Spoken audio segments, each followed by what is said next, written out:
Hi, I'm Dr. Gary Hoffman.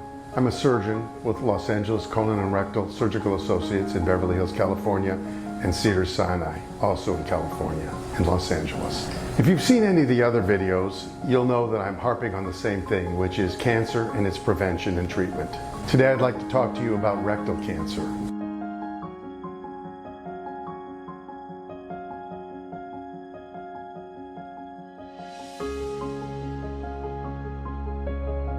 Many people think the colon and the rectum are the same.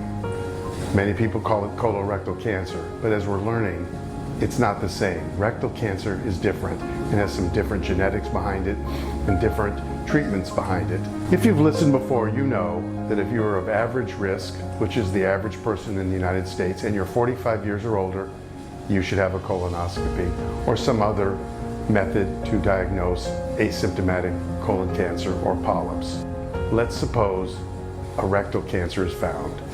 The rectum is that portion between the colon and the anal opening, and it's about 15 or 20 centimeters long and lies in our pelvis. That being said, the rectum presents certain symptoms and challenges that are different from colon cancer. The rectum is a bit smaller, and so anything that's in the rectum blocking the stool will cause more pronounced symptoms, and hopefully you should be able to be diagnosed sooner.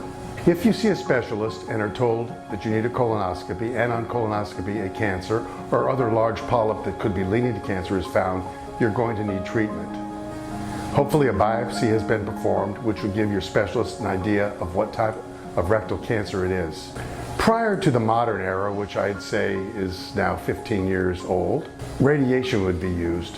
Radiation, maybe combined with chemotherapy, would be used preoperatively to shrink the tumor and make the operation much more straightforward with a better chance of survival. The one thing I would like you to know about is that sometimes people are considered cured. If it's a very early cancer and it's caught early, radiation of the rectum with chemotherapy may be all that's needed. This is called a watch and wait approach. It's a very sophisticated treatment modality, and it's one that should be handled by people who are specialists in the field, colon and rectal surgeons and oncologists.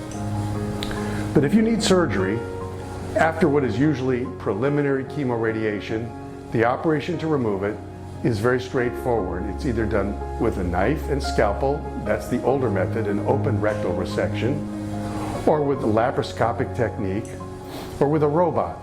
At any rate, if it's caught early, it should be very simple to simply hook up your colon to the remaining rectum, and you're good to go and functioning just like normal.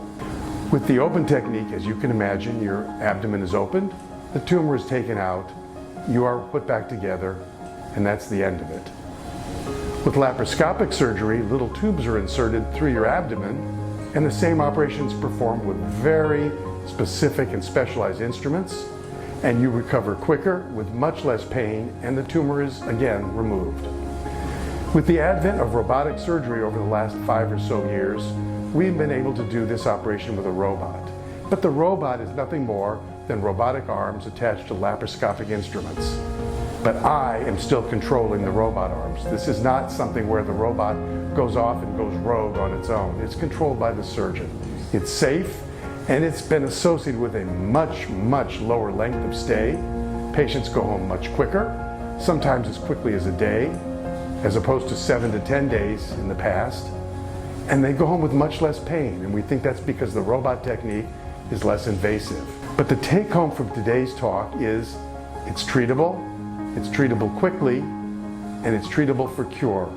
Of course, it may be thick or lymph nodes may be involved, and once the tumor's out, the pathologist will tell us that, and you could require chemotherapy or radiation or both after surgery. But for the most part, if you've been diligent in your screening, anything there should be early, and an operation should be the end of it.